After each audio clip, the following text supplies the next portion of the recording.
Hey everybody, Steven from PC Gamer here, and I'm sitting down with Iain Garner from another indie. We're talking about Sinner: Sacrifice for Redemption. It's a Souls-like game, but it has a really interesting twist. Iain, why don't you tell us some more?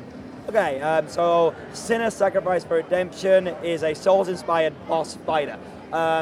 It's got 7 bosses that you can fight right at the very beginning in any combination you want. The key thing with Sinner, however, is that you have to sacrifice for your redemption. You are a sinner, you've done some heinous things in your time, and in order to make up for that, you have to sacrifice.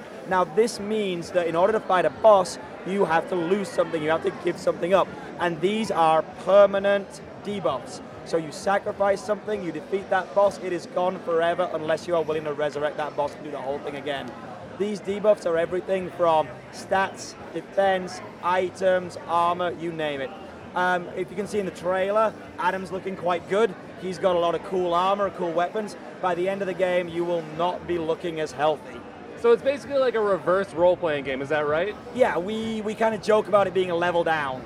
So as you fight through the game, you get weaker. You are constantly giving stuff up. It's this idea of, in order to truly atone, to feel true guilt, you must hurt. Right. Now, it's very obvious that this game borrows a lot from the Dark Souls franchise. Why lean so heavily in that inspiration? So the developers, Darkstar from Shanghai, they love the Souls series. They are also all guys in their 30s with families and lives, and they all struggle to get gaming into their personal lives. And that was a big complaint with them for the Souls series. They loved it, they loved the atmosphere, they loved the lore, but they just struggled to get through the games.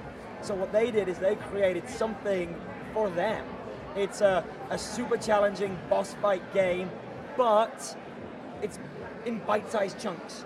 Anybody can pick up that game, and even if you're not super amazing at the game, you can fight 7 incredibly carefully crafted, beautiful bosses from the get-go. The final 8th boss is for people who have, attained that level of expertise, but anyone can have an amazing time with this game. It's not walled off. Right. Now, one of the bosses we were playing, she was really cool. Why don't you give me a quick rundown of what her deal was? Oh, you mean the Countess? Yeah, the Countess. So the Countess is the embodiment of envy. So her and Adam have a past, let's say that, and that will be revealed in the full game. And what she is she has 2 sides to her. She has this beautiful, glamorous side where you saw her with almost the dancing style, elegant rapier movements.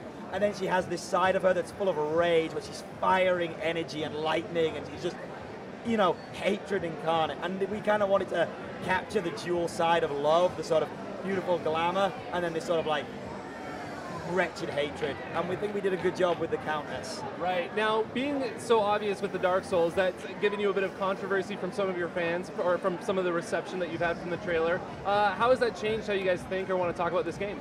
Well, we really want to focus on the differences. Like, we are proud of the fact that we saw Dark Souls and we saw something beautiful in that game that we wanted to kind of hone, polish, and make our own.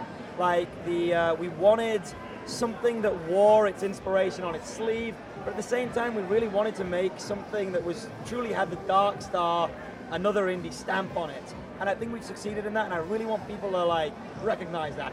I really want people to come, play the game, maybe listen to this interview and realize that there's a lot more than a clone going on here.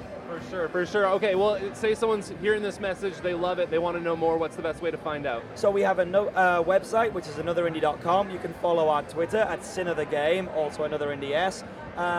And you can also check out the Steam page. Steam page is live, and if you wishlist us, it helps the game, and an angel gets its wings. All right. Well, that sounds great. I mean, who doesn't like the idea of a Dark Souls that distills it into a more accessible essence? So if this is interesting to you, be sure to check out Sinner: Sacrifice for Redemption, and stay tuned because we got a lot more great PAX stuff coming your way.